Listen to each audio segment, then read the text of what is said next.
So we've got Emily Foster of Emily Foster Creative. I was building an FAQ section that also sells for you. And as I was just telling her, I think people are thinking on this on their website. This is a fantastic spot. Now that AI is put in that little section at the top, well, guess where they get that information from y'all's website. So I'm sure she's going to touch on that a lot more and correct me where I might have been wrong on that. So Emily Foster Keller is the owner of Emily Foster Creative, a brand and website design studio based in Portland, Oregon, and working with entrepreneurs everywhere. She specializes in helping wedding vendors stand out with personalized, tailored branding and website design. She brings 9+ years of education and experience helping business owners get clear on their brand strategy. From there, she helps them translate their brand story into an identity and website that feels unique and attracts their dream clients at the same time. When not designing, she enjoys traveling, reading, and spending time with her husband and 2 cats, Olaf and Elsa. Had to get Olaf and Elsa in there. Hi everyone, thank you so much for having me. It's been fun to see how this group is put together over the last couple days. Can you all hear me okay? Okay, great. This is my second time in Texas, and everything actually really is bigger here, so hope you're all enjoying the time.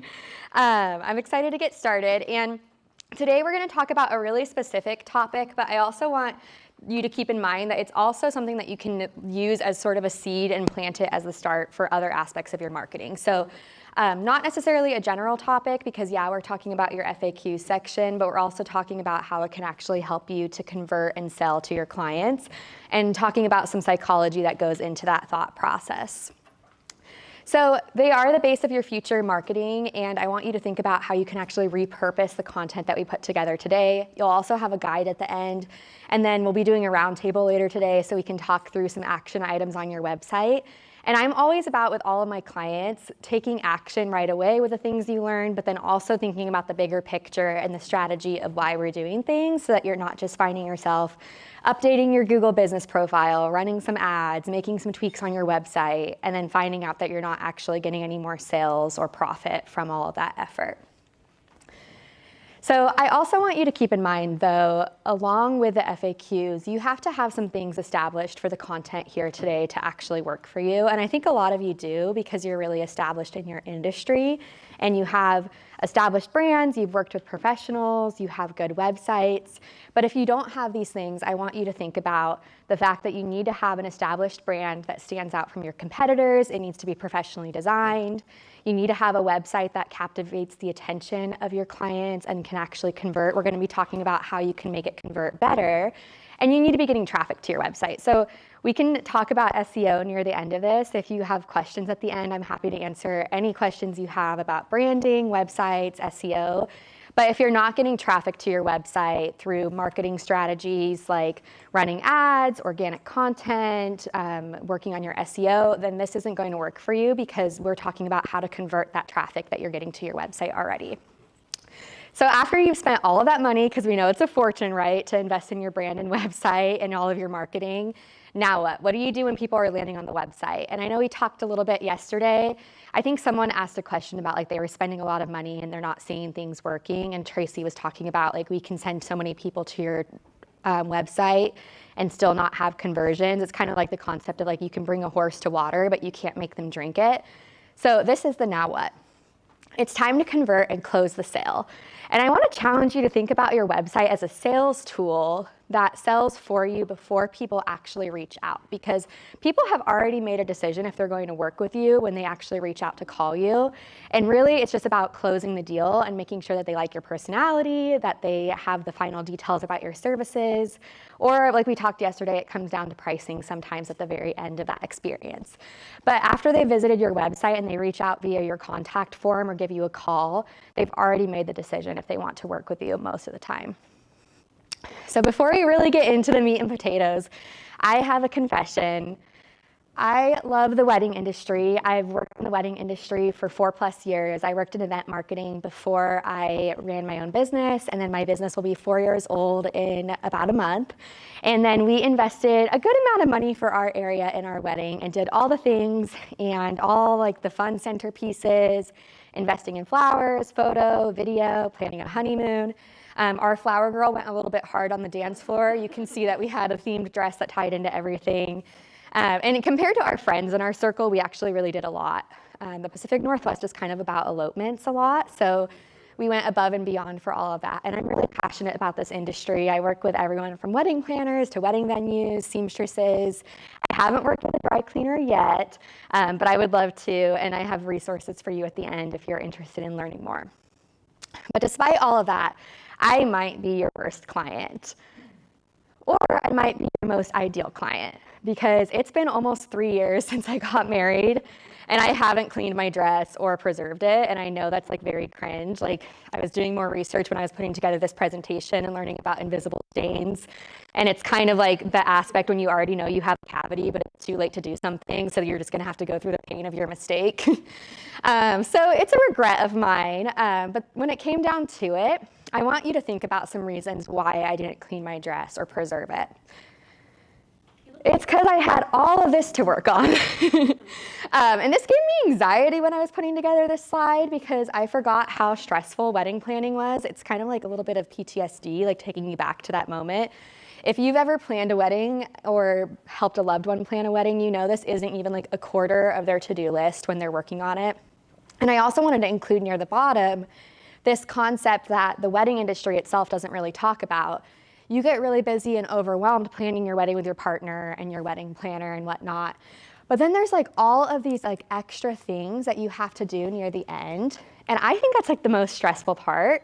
It's kind of like, this sounds really dark, but it's kind of like your wedding planning journey is like a tunnel, and you get near the end and you're excited for your wedding and excited to marry your partner, but you're like, oh my gosh, I'll be done soon. We're done with all these things. And then it happens and you're like, now I have to send thank you cards. And I have to take care of the registry details, and I have to book my honeymoon if it's not done, and we need to like figure out the honeymoon logistics. And you're supposed to preserve your flowers now because people make like ring holders out of them, and they do all these like special things. And so your dress kind of gets put in the closet and you kind of forget about it because it's not going to die like your flowers. So that's why I didn't get done. You guys are probably all thinking it does die like your flowers. And that's why we call it preservation. But it all comes down to being a lot of overwhelm. And this really isn't even everything that was on our list. So that's what your ideal clients are thinking about when they're planning. And I know you already know that, but really even after the wedding, there's so many things on their list. Plus, in my defense, we did get adventure photos a year later, so I think mentally, I wasn't sure when they were going to happen, if we were going to do it like the next week or 2 weeks later, and we got adventure photos done at the beach 1 year later for our anniversary, so mentally, that's like my excuse why we didn't get my dress cleaned, because I knew it was gonna get way dirtier than our actual wedding day. And it wasn't even a trash the dress thing. And I'm sorry, I know you're all cringing because you like now see sand and grass stain potential, and I still haven't done anything.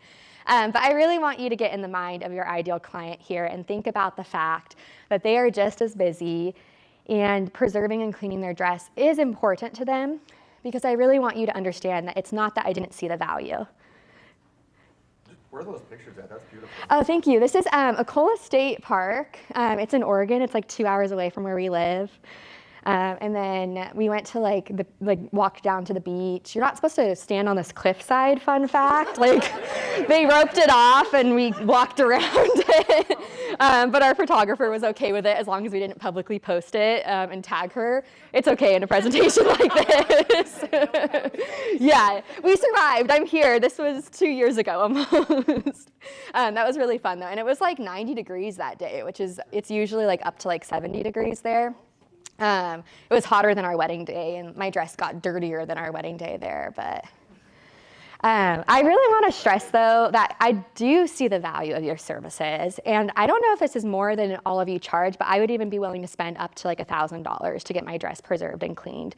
So it's not any fact that I wouldn't spend a premium price or that I wouldn't make the time to do it. It's just that I didn't make the time to do it, and it's not something that was on my mind. I also want you to think about the fact that there are multiple ways your clients are distracted. So I know not all of you just focus on wedding gowns and you focus on other dry cleaning services, and this is really true of the generations that we're coming in to see become your ideal clients. We are the generation of distraction. We're going to talk about Gen Z and millennials, but I don't know if you know like the stats. I don't have stats, but so many of us have like ADHD and anxiety, and it's not for like no reason. It's because we have super long to-do lists, and there's like a lot of studies about all of the different things that are piling up for the generation. So we're becoming more distracted, and it's kind of the stereotype that dry cleaning is one of those things that you outsource to your personal assistant to get done. We don't have personal assistants because we can't usually afford them. So even if your clients aren't brides, they're still getting distracted when it comes down to dry cleaning, and it's just not on their mind. So I want you to think about how you can disrupt that distraction and capture their attention so that you can get their premium business, because a lot of us are willing to pay for that premium service. Here's the harsh truth. There are thousands of gown specialists and dry cleaners in the US. I know that you're some of them, and a lot of you are in saturated markets. Some of you are definitely lucky to not be in saturated markets and to be the best of the best.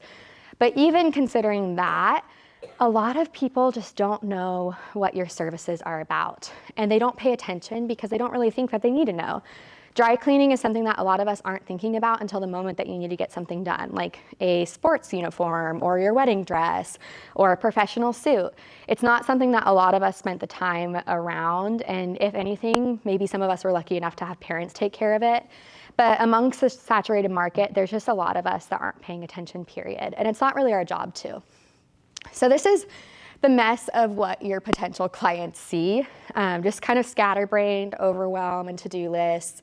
They also tend to see just another dry cleaner, even that stereotype of like the dark, dingy shop, like you know what I'm talking about, where the dry cleaning gets lost and you have all of these scattered sticky notes and all these notes. It's also, to be fair, the stereotype that we see of seamstresses, and like you just walk into this really crowded shop. So instead of being one among the sea of sameness in the dry cleaning industry, I really want you to challenge yourself to simplify for your clients. I want you to challenge them to think about their dress or their important piece of clothing as an heirloom item, because there are other things outside of their dress and their wedding accessories that can be considered an heirloom item. I had like a suede trench coat from my grandma that was like decades old, and those kind of things really do matter to us as a generation still. Like even if we're in a fast-paced culture and we are all about like shorter term things and instant gratification, like we still are sentimental and care about those extra things in our lives. I also want you to help them see the value that you have over your competitors, because I know that you all actually know what you're doing and you have quality services, and your clients just need to see that and have it explained to them in a way that will allow them to pay attention quicker. And then the possibilities, especially for wedding dresses, I think that people just don't realize the possibilities that they'll have if they save their wedding dress for decades to come.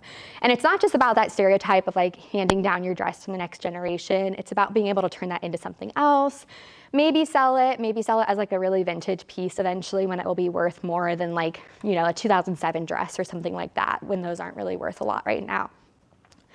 And I also want you to think about it as a great service. You provide a luxury, exponentially better service than a lot of your competitors, and your clients need to see that. But okay, like how do we get them from here to here? Because I get that that's stressful, and it sounds like it needs to be this checklist, and you need to explain things like one thing at a time and get people to see the value. So how can we actually get their attention in this saturated market? You tell them a story they can't ignore. And we're talking about tactical, frequently asked questions today, but this is where I always come back to the strategy.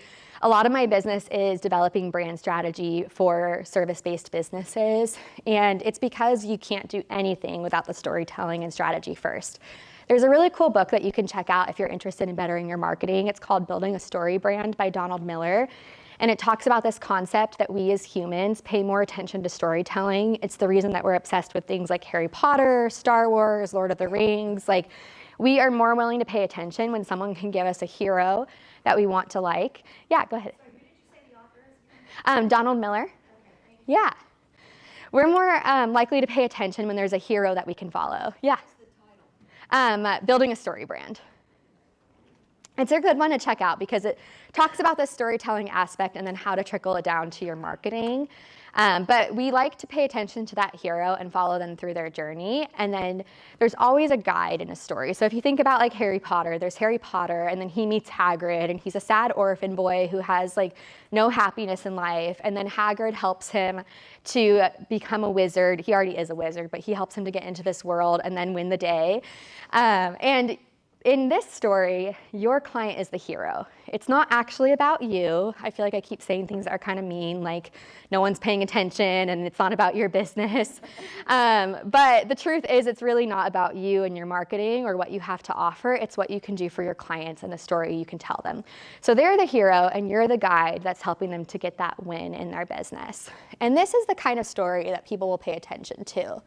The story of like, they get married and 10 years later, their mom passes away from cancer, but they still have her wedding dress that's really meaningful to them.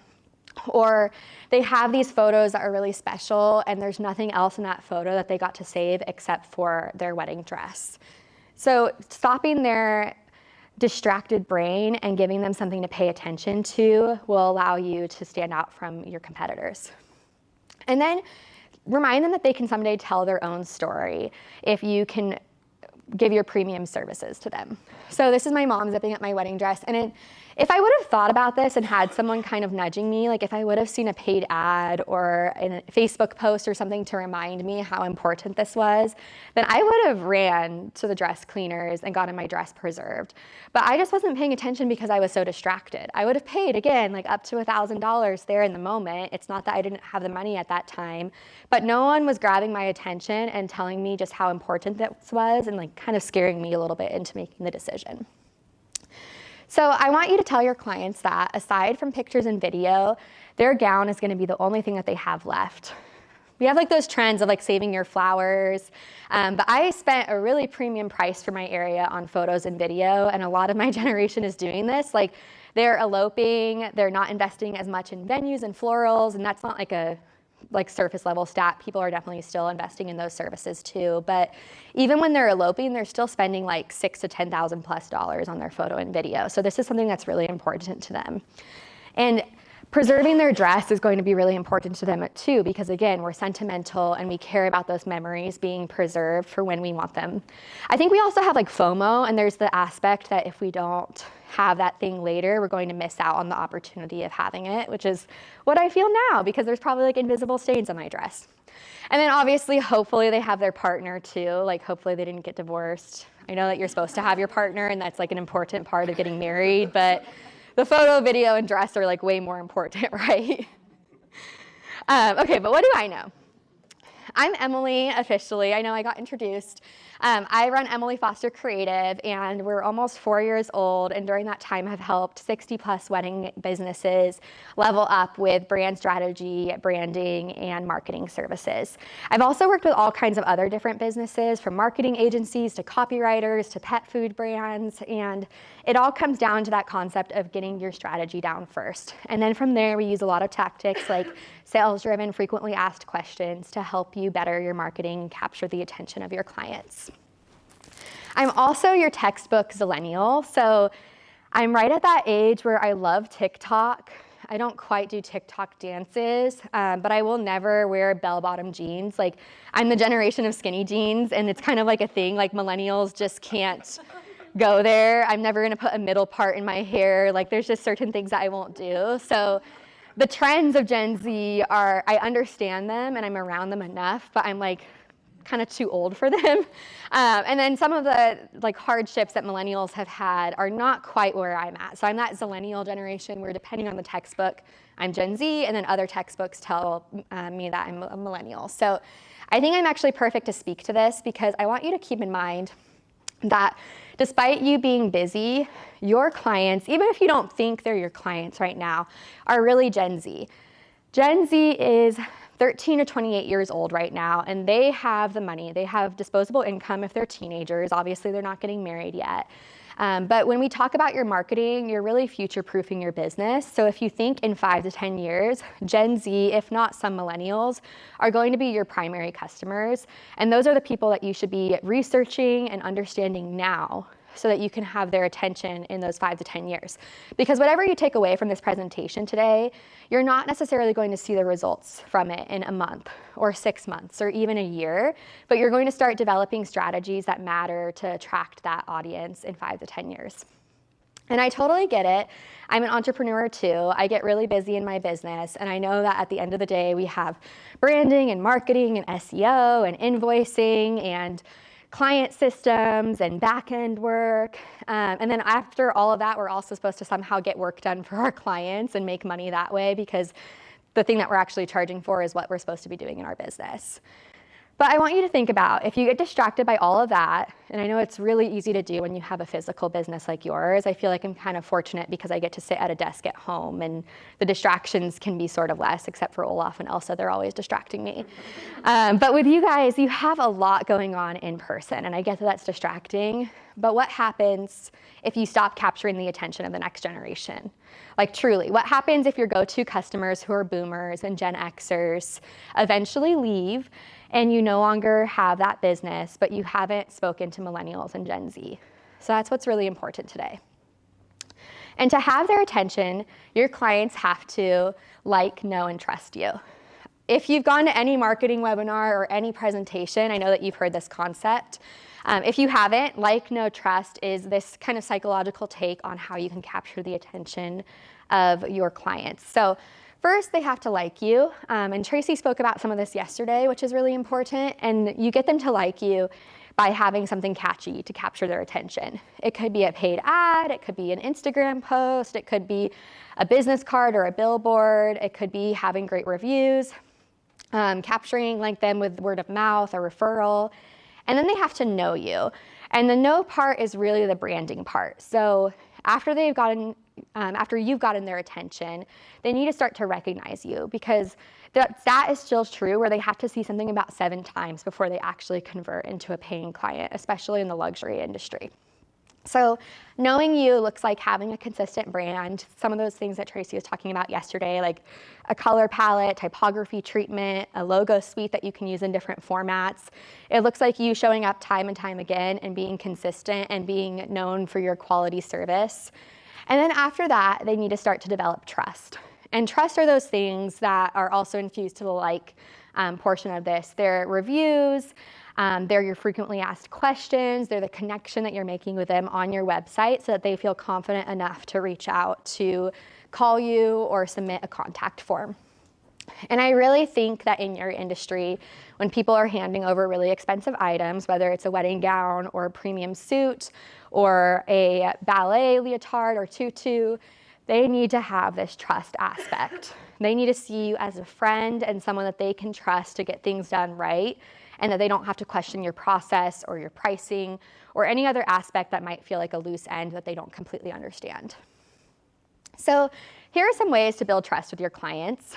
We know that, of course, providing a good service continuously matters a lot. But they don't know about your good service or your good process or your good customer service until they've worked with you. So really, that doesn't really matter when you are first trying to attract your clients. You can make them recognize and like you through branding, so that like and know portion really matters to building that trust. And then you have to show up with a consistent brand time and time again. So we're not changing our colors, we're not changing our typography with the wind, we're not saying different messages, we're saying the same clear message over and over again until it starts to feel really boring to us. You also need to provide transparent information. We're going to get into this some more, but this is the generation that really cares about that. And I'm talking about Gen Z and millennials too. I think a lot of, in general, Americans care about that in general, but it is going to be this younger generation that are prioritizing that. You need to set out a clear process.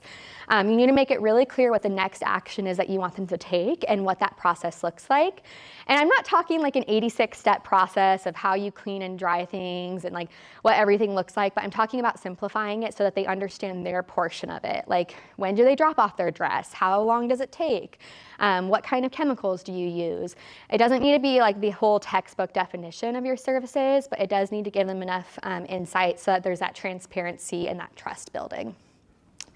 And then make it very clear what they'll gain from you. So this relates back to that building a story brand concept. You need to make it very clear what the win is that they're going to get from you. And we're not talking a clean dress or a preservation box or something that they're actually physically paying for. We're talking about that emotional win that they're going to get from you, that feeling of relief that their dress is taken care of, or that feeling that they didn't have to take care of it themselves, or alleviating that fear that they're sending their dress across the country to get boxed by some big box retailer like David's Bridal. This is the kind of thing that you're taking out of the process. And then I want you to recognize that there are no stupid questions. This is a confusing industry, and I tell this to all my clients, like even wedding planners and wedding venues who you would think that couples know more about. But really, your clients know nothing about this industry. They don't know how much a wedding costs. I thought $10,000 was enough for like a 150-person wedding, and that was a shock when I was like, okay, that's not enough, and I'm not even in the most expensive market either. But they really don't know what they don't know. So I want you to put on this kind of hat. I don't know if you've all seen this. I might be like making myself too young, but yeah, Matilda. So I want you to think back to grade school or middle school or high school and think about your favorite teacher. Like that person who had that warm personality and made you feel invited and never questioned your intelligence or your focus because you were simply asking questions. And then think about that teacher that made you feel embarrassed or was like, are you even paying attention when you would ask a math question or would say something like, why aren't you getting this? Like all the other students are. And I want you to put that hat on that you're the helpful teacher that is teaching your clients and it's your job to educate them. You need to think of them as students who really don't know how your industry works. They're just learning calculus and they're not going to spend money unless they understand how things work. They have no idea what you actually do. Like, we're not dumb. We get what dry cleaners do. Like, okay, you clean clothes, but they don't actually know what the value is until you tell them. So you need to have some patience and be willing to educate. And that's where we come back to the frequently asked questions. And again, some of them may have never even used dry cleaning before. So having that teacher mindset is really going to help them to pay more attention, and it's going to make them feel empowered to make a really premium financial decision versus feeling like they're being talked down to. And I really want this to mean something to everyone because I'm always telling this to my clients, and I have inquiry calls pretty often with people who don't have this mindset, and I think it's usually an indicator whether people are going to be successful after they invest in our services or whether they're not. But a lot of people still aren't willing to educate their audience. They think that giving free value means that they're selling their trade secrets or that they're spending too much time with their clients and they really just want to close the sale. But this is the generation, I mean, really everyone loves to have information and be educated, but this is really the generation that needs that extra value, needs some free value and a little bit of hand-holding in order to feel comfortable paying a premium price. And if you take the time to do this, then you're going to stand out a lot from your competitors. But I want you to stop educating them with a lot of fluff because this is so easy to do. When I first started my business, I had all these strategies for how to make a 10 to 15 slide carousel and explain every single thing they're getting in their branding package and their website package. And I had a coach have to remind me no one cares about that. Even if they are paying me thousands of dollars, but at the end of the day, you don't actually care specifically about whether it includes Canva templates or a business card design. You care about if it's gonna solve your problem. So we need to educate them with free value up front, like your frequently asked questions, but take out some of the fluff and confusion there. And then here are some of your benefits of educating your client in advance. So it builds trust and it makes you the expert. Transparency is key with Gen Z, which I'm going to dive a little bit more into this generation. I think that you had that education last year too, so hopefully it doesn't sound redundant. But we're going to talk a little bit more about that. It also eases your clients into the experience that they'll have with you. So if they can have some more information on your website, and we're going to talk about how to be strategic, so it's not just you're giving questions and answers, then that's going to help them feel more comfortable reaching out. It removes and lessens objections and fear. So if you've ever sat on a call with a potential customer for 10 to 15 plus minutes and you're answering questions that you've already answered for a customer last week, this is where you take that step out of the equation and allow them to have some questions answered before they have to actually waste your physical time. And then again, very few of your competitors are doing it. I really think, especially in the clothing industry, they're just not spending a lot of time with their clients, and they're just expecting the sale without actually answering questions up front. Or even like their clients are getting on a call and they're asking questions and they're like, yeah, of course we do that, or of course it's this, or like this is like the standard, but they're not actually taking the time to empower their clients to pay a more premium price. So these are some ways to educate on your website. You can write sales-driven copywriting about your services. There's a lot of ways that you can incorporate this education throughout every page. And then you can educate with blogs. We're going to talk a little bit about that later. Galleries of your work. So again, real photos over stock photos are going to win, but I think there's a really cool opportunity for you all with before and after photos here that a lot of people in the industry don't have.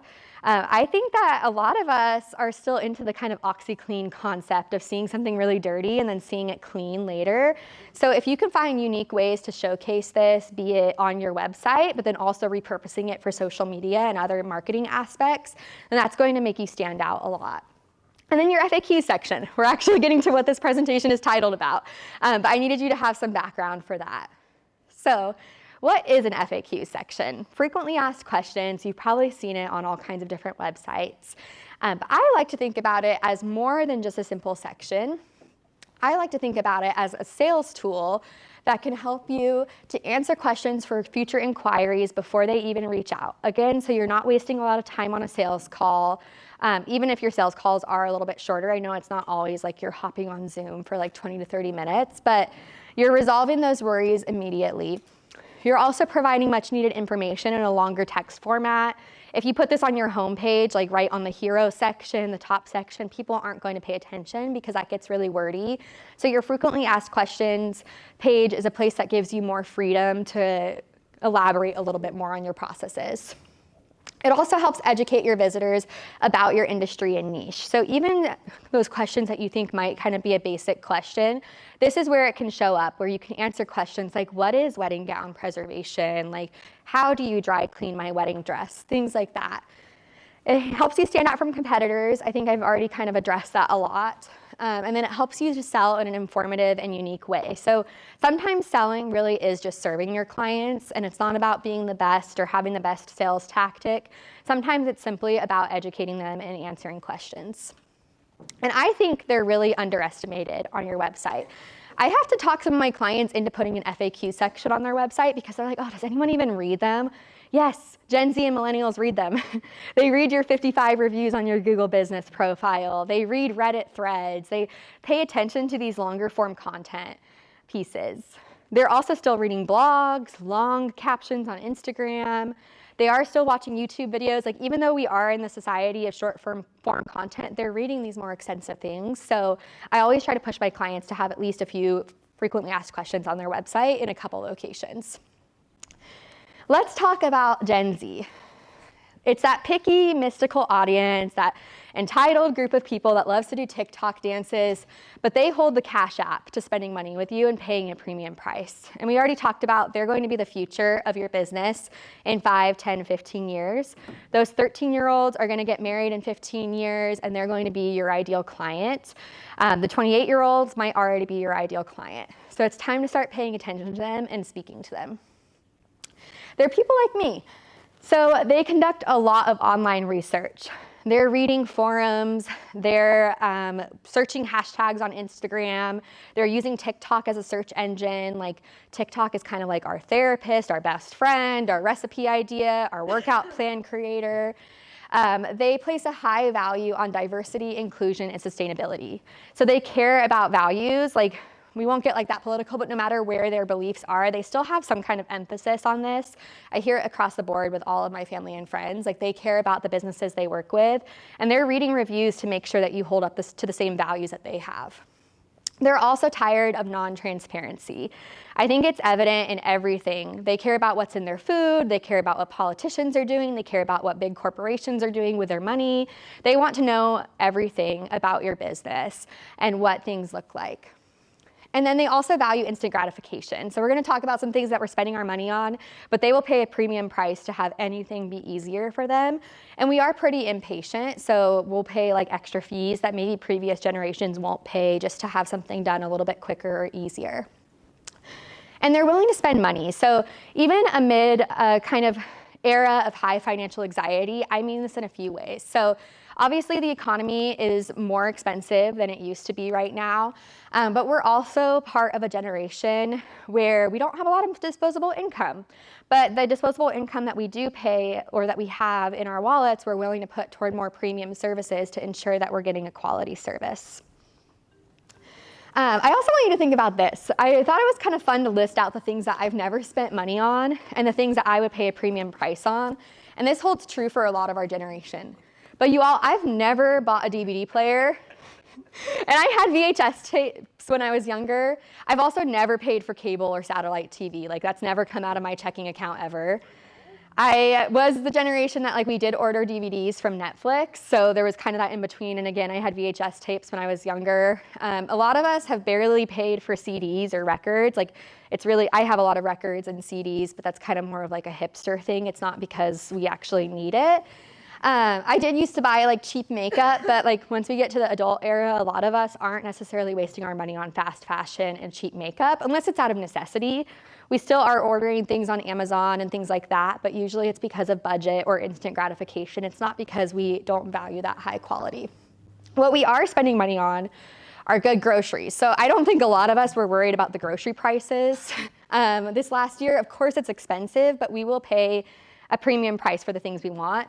And the only thing I've even checked the price on in the grocery store lately is the price of eggs. I don't know if you've seen that. It was $8 the last time I had to buy eggs. But I just don't look at the price of a bag of shredded cheese or spinach or anything like that. I don't pay attention to it. So I want you to think about that when you're thinking about putting your pricing on your website. A lot of your clients care about getting a premium service. And it doesn't matter if you charge $4.95 or $6.95 or $2.95. They just care about getting that end result. And they're willing to pay for anything that makes their life more convenient. We'll pay delivery fees, we'll pay for Instacart. A lot of us are starting to pay for house cleaners, even though we might not necessarily have the extra disposable income. We are willing to outsource things to the experts because we are also that generation that are really passionate about our careers. And the mindset is if you can just put in some extra time at your career where you're talented and passionate, then you can make extra money and allow someone else to take care of the problems that you don't want to deal with. And streaming, instant delivery, anything like that. We care about travel and experiences, quality items and clothing. Our pets are our children now. And we care about self-care, which I think goes into a lot of the things like instant gratification and premium services. We'll pay for everything from massages to therapy to retreats to anything that's going to help us be a better person. So we are willing to pay a premium price, but when it comes to things that maybe previous generations cared about, we just don't really care about that as much. So for a lot of us, it's not about the price or the process. It's not about the 38 steps you have or whether you charge $200 more than your competitor. It's simply about connecting with you as a human, agreeing with your values, feeling like you're being transparent with us and that we can trust you, and then feeling like you have a really good experience that's going to hold up and not make us have buyer's remorse. No matter the price, I really just want to stress that. I thought this was a really good quote too about Gen Z. So Gen Z are really savvy at going between their phone, their apps, the website, the store, and back again and again to figure out what do I want, what do I need, where am I going to get it, and being really intentional about that shopping. How many of you have had someone call to get your pricing, or they've even come in to see your process and then they've just walked out and not spent money? Has anyone had that? Have any of you had that person come back to you after doing that? Yep. Yeah. They're willing to walk no matter what. We know the psychology of buying a car and buying a house. I feel like it probably pisses realtors and car dealers off because we just don't care about committing there during the sales process. We will go price shop, we'll get all of the information. Hopefully we're able to do it online because we want that instant gratification and we don't want to waste our time. But if we can't do it online, we're still going to waste your time and get on a call and submit a form and then maybe come back to you once we realize that you have really good value to offer. Also I want you to keep this in mind. Quality is critical. if your product isn't living up to the quality, they're not going to give you a second chance. We know that like if you don't clean the dress correctly or preserve it correctly, they're never going to refer you to their friends. That's an obvious. I think that's true of everyone. But this also holds up true for your website and your sales process. If you make them feel like there's some lack in the process, then they're just going to close out and not come back, and they won't give you a second chance because, again, we want that instant gratification. So let's answer their questions with succinct, thoughtful FAQs, and I have some really actionable ones for you to implement on your website today. First, where should you include your FAQs on your website? A separate FAQs page can be a really good idea, so having in your top navigation a frequently asked questions page that you link to is a good option. You could also put them on your main pages like your About, Services, Homepage. I even like to have those copied and pasted across the pages. Google does care about duplicate content, but when it comes to like testimonials or reviews, this isn't usually the kind of duplicate content we're talking about. So if you have the same questions and answers showing up multiple times on your website, then that's totally fine, as long as it's providing value on that page and relevant to what you're recommending. Yeah. So on my page currently, I have some sections where they're linked to an FAQ page and others where they put it right there. Is there one that's better than the other? I think it's fine, like either way. It also depends on how much resources you have across your website. I do both for clients, and it kind of varies depending on like what the goals of each page are. Okay. But yeah, call to actions to your frequently asked questions page are really good. And that's something that I would recommend is having one like near the top of every page. Like, so your home page should ideally drive traffic to your contact page first. But then linking to your frequently asked questions maybe after that is a good idea. And then also if you can optimize the frequently asked questions page to a keyword of some sort that feels authentic, then that can be a really good way to drive some organic traffic from that page, because each new page on your website is like a new SEO opportunity. Can you clarify that a little bit for me? Yeah, like each new page being an SEO opportunity. No, I mean, I didn't get the part about, they're talking about separate FAQ pages, is that what you meant? Yeah, Okay. yeah. So basically, yeah, like just like your home or services, it would be an extra page. I thought you meant like multiple FAQ pages throughout. You could, we'll get into that. Like you could have like blog posts that are each going to be a different question and answer. But yeah, the separate page is really good. And then you can also just like email that out or like text that out to your clients. So that's really quick. And sometimes there's really good keywords for certain markets. Like I did this for a bridal seamstress in Washington, and there was a really good keyword that was like seamstress frequently asked questions, and people are actually searching that term. So we were able to start to try to rank her frequently asked questions page for SEO rankings. And then also your contact page, I think, is a really good place to put some more information. So I like to put client testimonials right on that page. And then frequently asked questions are good too, because sometimes people are just jumping straight to your contact page, like they're landing on the home page and they know they want to reach out, so they're already there. Or like if you link your contact page directly, like in an email newsletter or your Instagram bio, then they can just get that information right away. And then, yeah, we'll go into blogging a little bit more, but if you can reformat each of your questions, so if you have like a really long list, like let's say 10 to 15 questions, each of those can actually be repurposed into blog and email and social media content. So we'll go over that. All right. The actual things, you'll also get this presentation at the end. I'll have like a QR code for you to download it, but here are some specific frequently asked questions ideas. And if you've ever heard of the Diamond 4 C's, I kind of like ripped off that idea and made it about frequently asked questions. I think it's like clarity, cut, color, and carrot. And so I just transformed it into frequently asked questions, and we have clarity, connection, charm, and confidence. Because I think if you can be really strategic with this section on your website, then it can do a lot more work for you than simply just having lengthy, frequently asked questions in a section somewhere on your website. So first, yeah. I'm glad people are taking pictures. It means the content's helpful. Am I going too fast? I think we are good.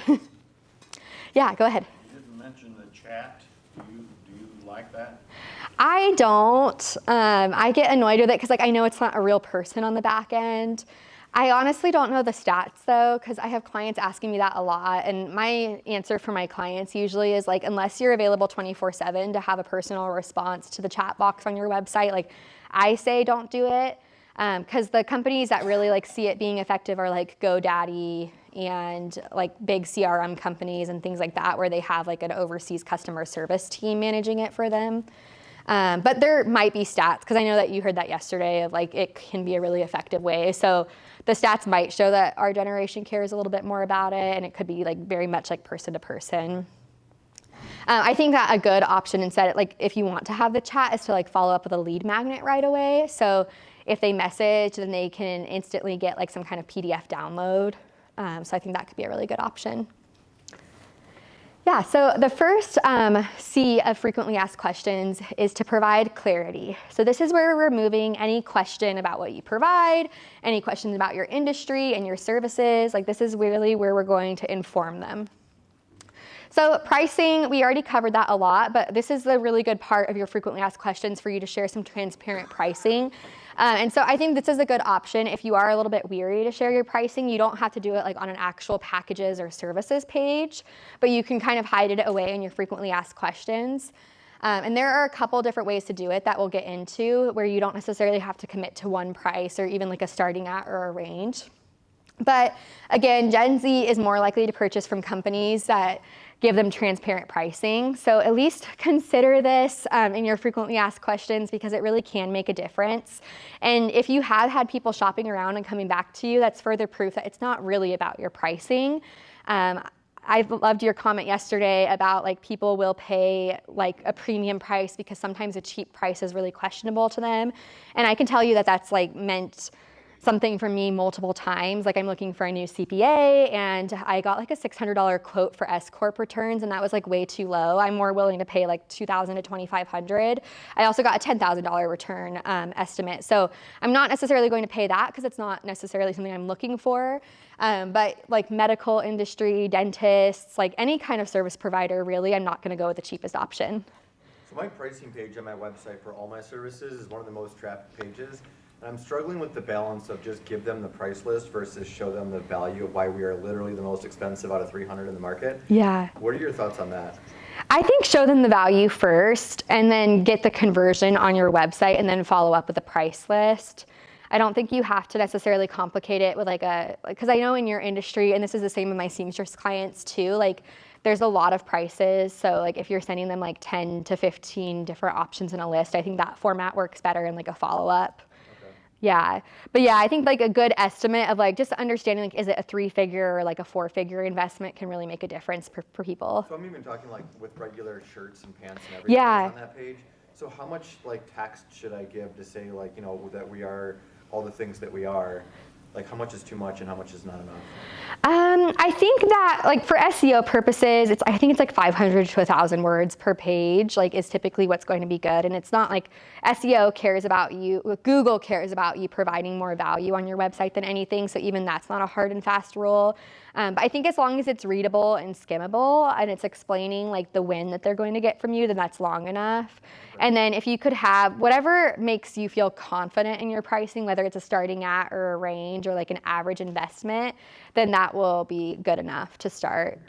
Yeah, so for bridal, I have like a form because it's so complicated. Yeah. We give you the best estimate. Yeah. But for the other things, it's just a PDF of like our most common 12 items or whatever. Yeah, I think to keep it simple, I would maybe put like that would be a great lead magnet where you can capture their email in order to give that information away. But then to be transparent on your website, you could have a range. Like the typical person invests like $80 to $200 in most of their dry cleaning services, and then like understanding that like you could even explain like some things will be lower than that, some things will be higher depending on the like level of soiling on the garment or depending on like different factors.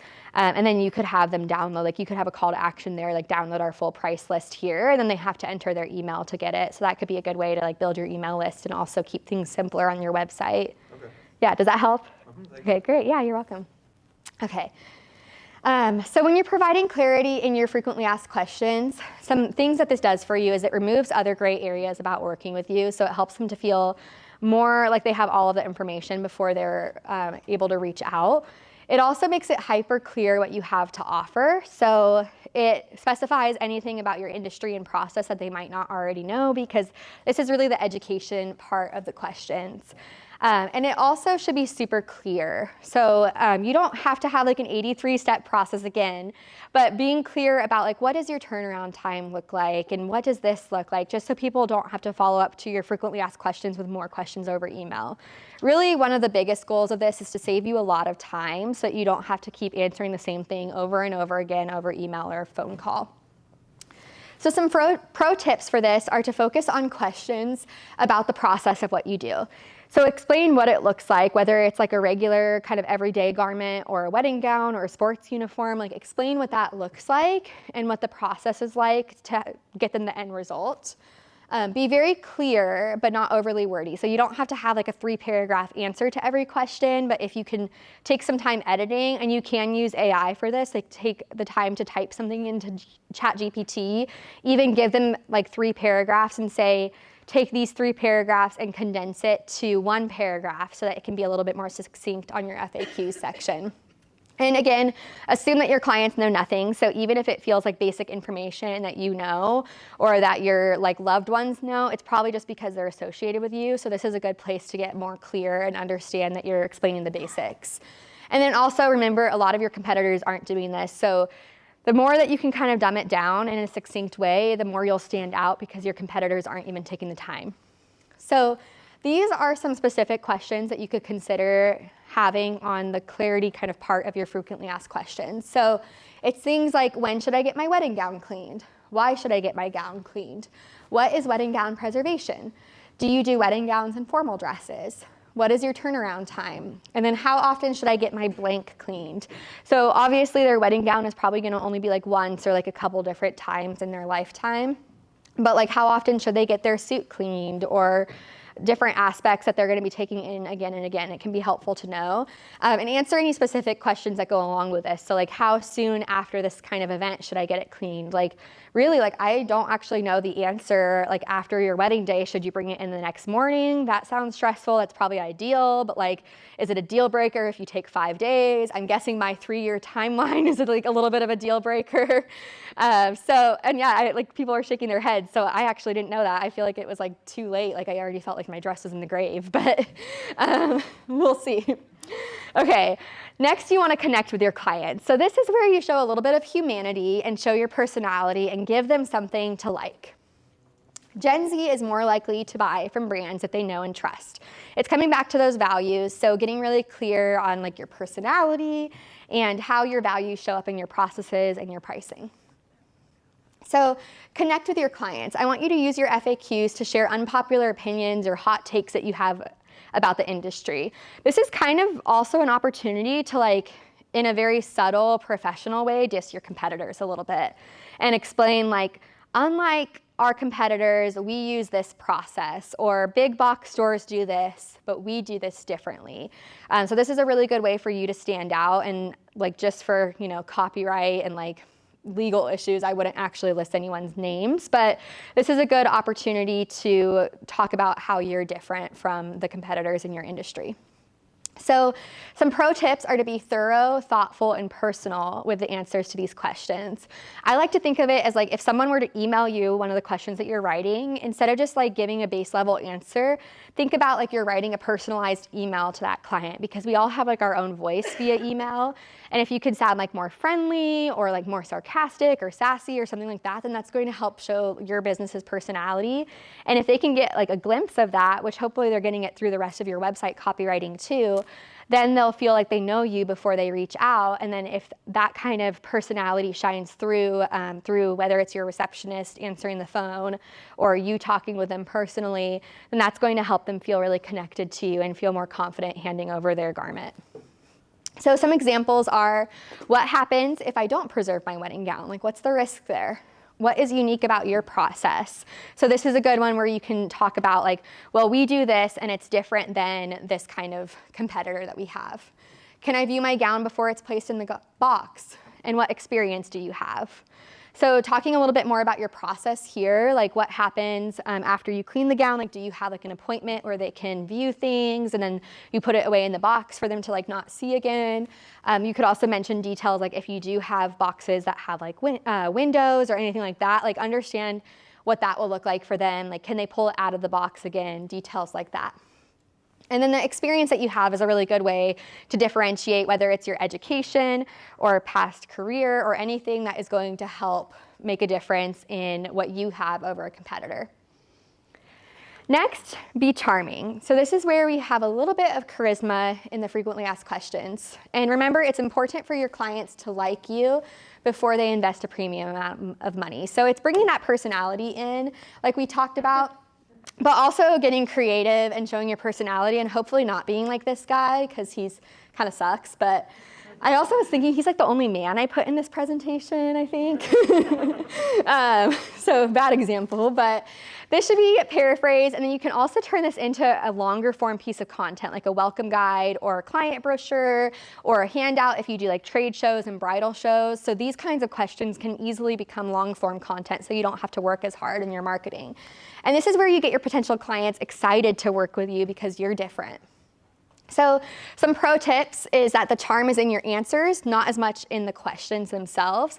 But this is where we can also show some personality by getting funny, creative, a little sassy. And I know that probably sounds scary because like we think, okay, it's dry cleaning, I have to be professional. But really, like, have you ever seen like a really fun, bold dry cleaner? Like, I feel like if there was just one of those in your market, they would get all the business because they would get a lot more attention than all of the other, like, more dull dry cleaners in the industry. And then I also want you to try to think of yourself as your client's potential best friend. So it's okay for them to see you as more of a friendly face and less of a professional. Of course, you want to have all of your I's dotted and your T's crossed and like make sure that you look professional, but you don't have to look as corporate as I see a lot of dry cleaner websites looking. So some examples, and for this one, I put answers here because I think these really matter.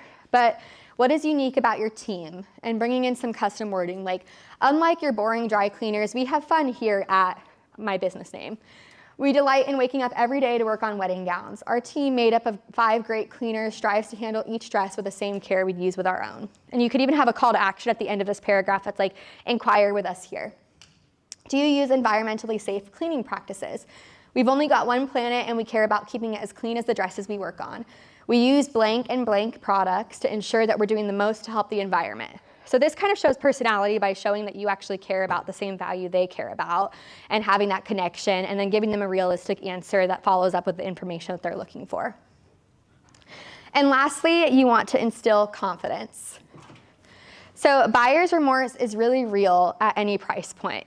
I don't know if you've ever like spent $5 on something and you're like, that was a huge waste of money, that $5. And then I feel like the worst one is like you bought a house and then something terrible happens and you're like, I'm stuck in this house for at least 2 years. So buyer's remorse is really real and you need to remove any doubt before you close the sale. So by instilling confidence, I want you to think of yourself as the expert guiding them through the process that they know nothing about. And this is really where you follow up with any loose ends and things that you think they might be wondering before they reach out for a call or to email you. So some pro tips are to be as clear as you can, leaving no questions if possible. So again, you can use ChatGPT to help you a little bit with this. As long as you're putting in a really clear prompt, it's okay, and it's not going to become like plagiarized content. Don't quote me on that. Like I would still try to change it as much as possible for like legal purposes, but like just try to give it a really unique prompt and then have it be kind of like your English teacher to edit it. And then also be transparent about your pricing and processes here. Can they trust you fully to disclose information? I just want you to ask yourself that question. Like, if you are being a little bit like secretive about information up front, do you think that they can trust you to disclose all of the information about the process when they're like halfway through the process of working with you, or when they're like offboarding and like checking out of your shop? And then also reassure your clients that they're in good hands with your premium services. So some ideas for instilling confidence in your FAQs are, how can I ensure my dress will still be nice in 20 plus years? This is a really good place for you to also show up as the expert, because like I had no idea about like acid-free treatment. Like there's so many aspects that we don't know about. So if you can explain this in like a really clear way that shows your personality, then that's really helpful. What products do you use for cleaning? Are you insured or do you have some type of guarantee? So this is where the insurance select risk is going to be really good here, but like where you can bring up things that you are actually doing to ensure that you're providing a good premium service for your clients. What is the typical or average investment for X type of clothing? So I think this is one of the best ways if you're a little bit weary about sharing pricing. I think this is a really good way to do this, and this can be a separate question for every single kind of service you have. So it could be, what is the average investment for cleaning a soccer uniform? What is the average investment for cleaning a wedding gown?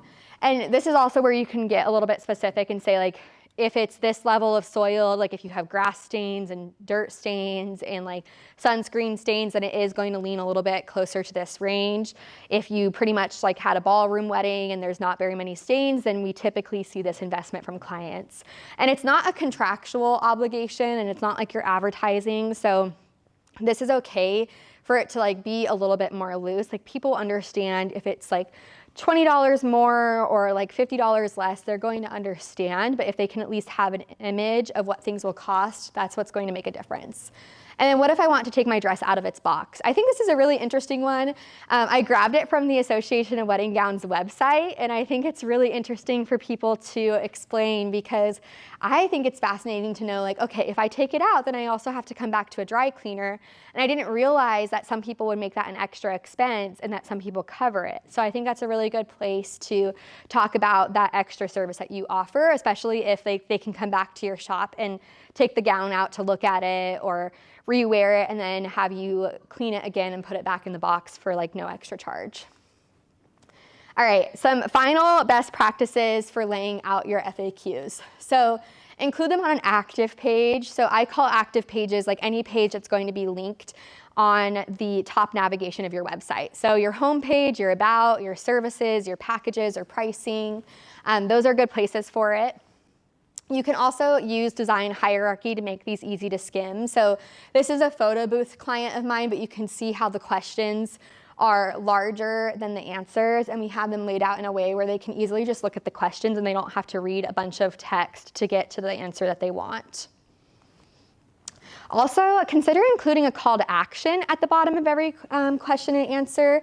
So this is going to depend on your platform, but if you have the option, it can be really cool to have a button to your contact page or to like a price estimator or something under every question so that they can just get the answer they want right away.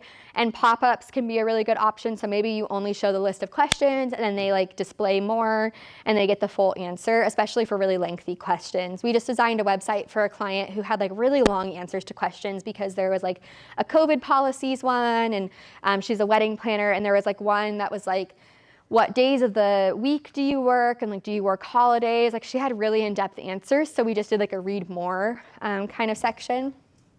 And then also consider linking them often on your website. So kind of like you were asking about. So link them from like your home page, your about, on your contact page. It should be like a tertiary or like third kind of call to action. I really think that for most people, the main call to action needs to be like, book a call or give us a call or fill out our contact form, like something really actionable. And then you should have some other call to action sprinkled throughout your website. My rule of thumb, and we can go over this more in the round table, but is about at least 3 to 4 call to actions on every page of your website. And I like to have one of those be frequently asked questions, and then maybe one is like read the blog, and one is go to our about page, like different call to actions like that. All right, and then quick ways that you can repurpose your frequently asked questions, because this is what I meant when I said like this is really just a base part of your marketing, and then you can use this very specific topic to then make evergreen content that will help you out and help you to actually drive more traffic to your website. So I want you to write a blog about each of those questions that you created. So I think I gave you like maybe 20 different ideas here, and I'm sure that you can come up with some more ideas. But each of those can actually be its own separate blog post. Like the question itself can actually be the blog title. I recommend doing keyword research so that you can optimize that and get it to rank on Google. But then you can have like a 1,500 word answer to this question. So if one of the questions is like, can I take my gown out of its box? This is where you explain through like 10 paragraphs like what that looks like, and you include photos of a past client's dress being removed from the box, or even a video that you post to YouTube first, so that gets you some clicks through the YouTube link. And there's a lot of different ways to repurpose this concept into a longer form post. And then from there, send that blog out to your email list as an email newsletter. So 30 blogs can become 30 email newsletters. And that's almost a year's worth of content, or even more, depending on how long or how often you send content to your email list. And then also create a lead magnet. So I do this all the time. I think most of my lead magnets for my clients are actually just based on questions that they asked me. But consider turning some of those questions into a downloadable PDF that you then send out, and this is how you capture their email. So being that you're in the market to have your wedding gown preserved, when you go on and you're looking for something, what would be a valuable lead magnet for you? I think a fun one would be like 10 things, 5 things or 10 things you can do with your preserved dress. Or creative ideas for preserving your dress if that's something that you have. Like I talked with a couple people, but like there's a Pinterest idea where you can like frame your wedding dress, and like I have no idea, that's probably not great for your dress, but like a PDF that goes into some of those creative ideas could be really cool. Yeah, or if it's regular dry cleaning, like 10 garments that you should get dry cleaned, so that you're paying, like maybe you word it as like 10 garments to get dry cleaned so you can save money. So like explaining like what kind of garments will last longer if they get dry cleaned versus like machine washed. I think that could be cool. So you really don't care much about stain removal? I think that could be interesting, especially invisible stains. Like maybe it could be like a 10 common stains on your wedding dress. I think I do care about it because like you don't want like a gross stain showing up years later.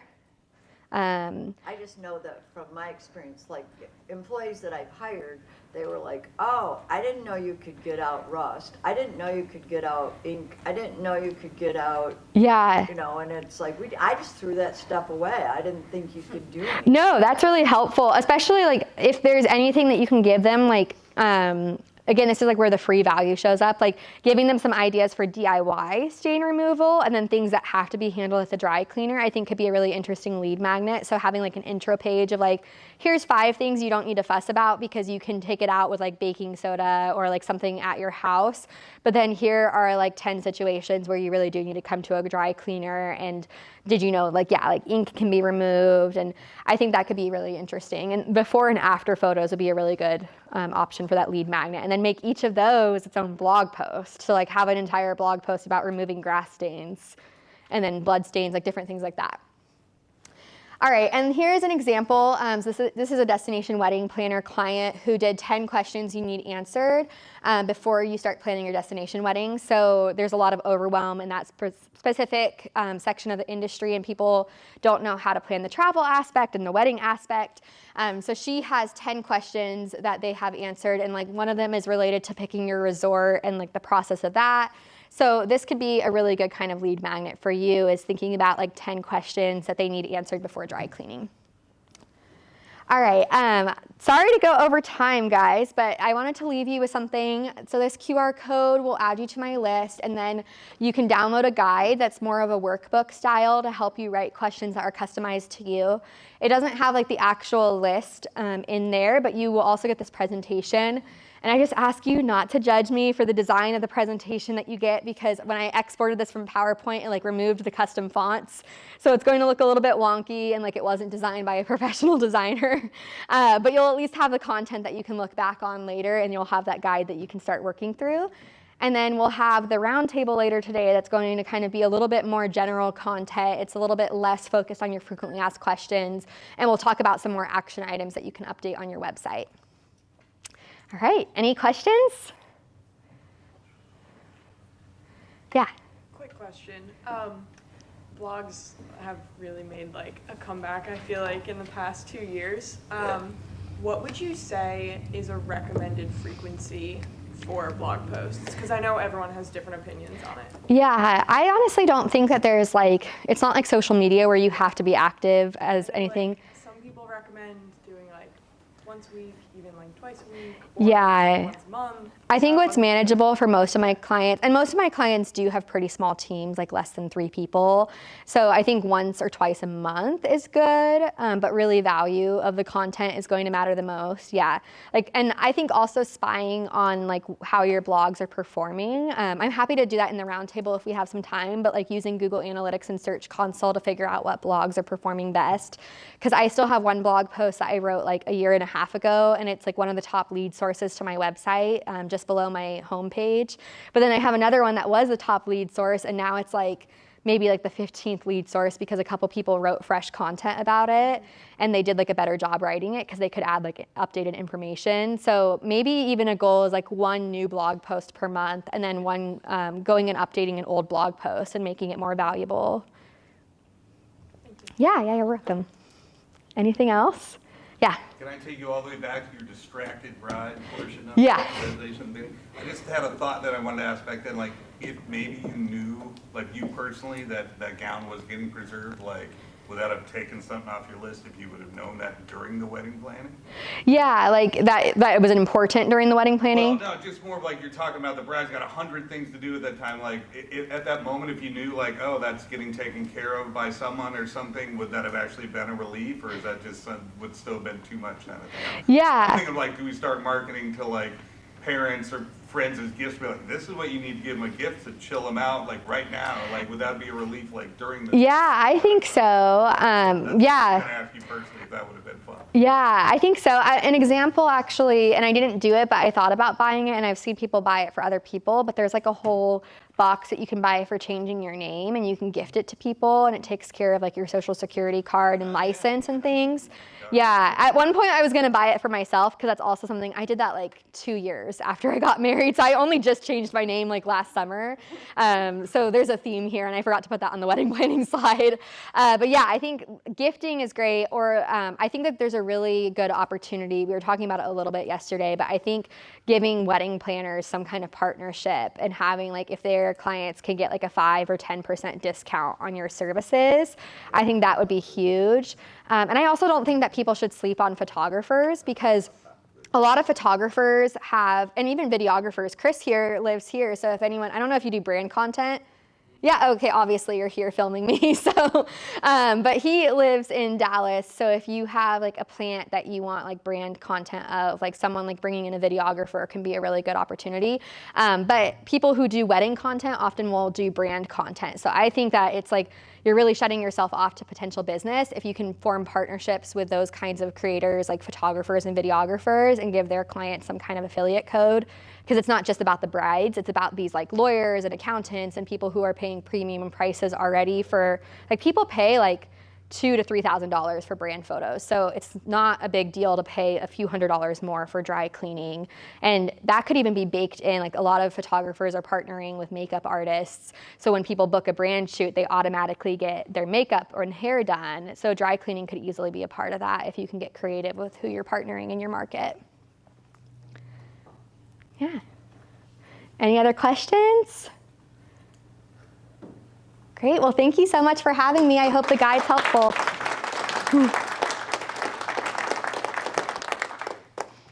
Okay, thank you.